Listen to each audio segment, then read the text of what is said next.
mga kabato, kamusta kayo? Ayan, mag-a-ask lang sana ako kung meron bang same situation ng ganito.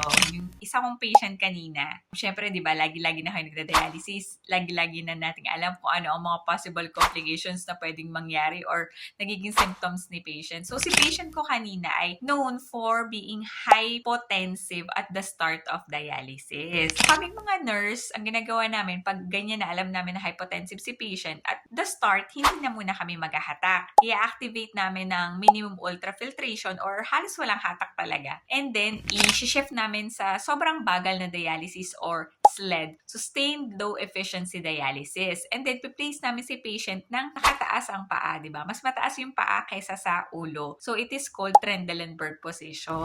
Ayun, sino-sino ba yung mga patient dyan na with same situation? Please comment down below and I'll be happy to see you guys comment kung ano ang mga ginagawa nyo at ng nurse nyo during that time. See you around mga kabato!